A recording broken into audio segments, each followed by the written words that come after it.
Hello and welcome back to our Literary Channel's UGC NET Literature Concept Series. I'm Kanan Prasad and today we are exploring another essential concept in rhetorical and structural terms cluster that has appeared in previous UGC NET exams.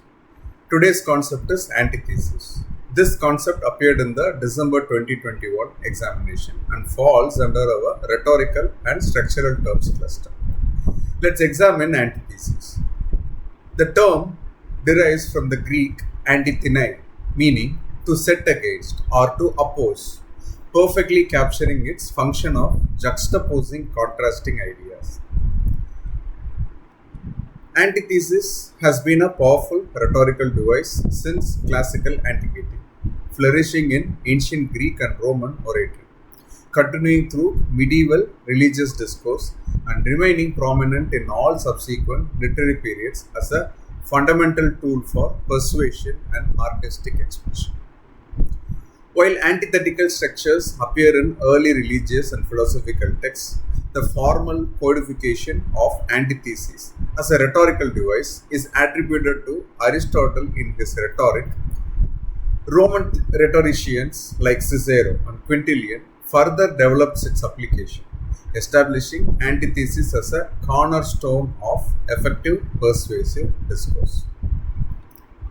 Simply put, antithesis is a rhetorical device that juxtaposes contrasting or opposing ideas in parallel grammatical structures to create emphasis, clarity, and rhetorical impact.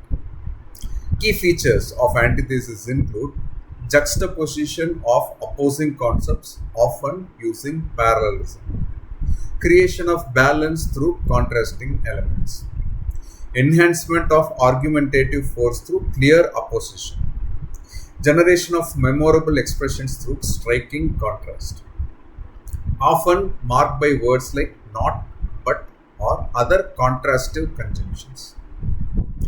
For UGC NET, remember that in the December 2021 paper, antithesis was correctly identified as involving contrast and being commonly found in rhetoric. Let's explore how antithesis functions in literature and rhetoric across different periods.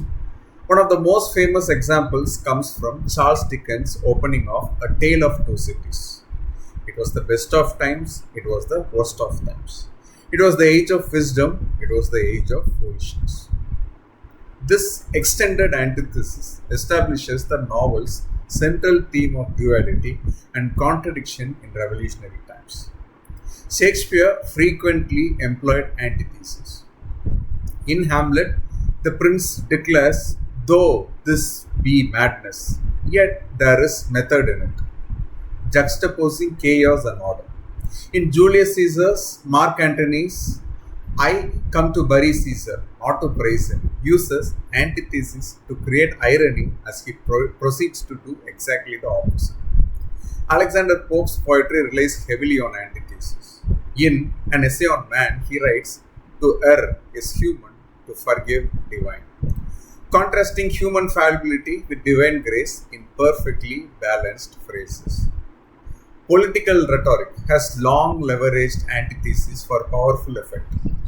John F. Kennedy's inaugural address contains the memorable "Ask not what your country can do for you, ask what you can do for your country," inverting the relationship between citizen and nation. Neil Armstrong's famous words upon stepping onto the lunar surface, "That's one small step for a man, one giant leap for mankind," employ antithesis to capture the cosmic significance of a seemingly modest human action. In everyday language, we use antithetical expressions like "easy come, easy go," "more haste, less speed," and "speech is silver, silence is golden," to convey wisdom through contrasting elements. Now let's test your understanding with a quick quiz. Which statement is an example of antithesis? Option A, "The mountain was tall and majestic." Option B, "Love is an ideal thing, marriage a real thing." Take a moment to think about it.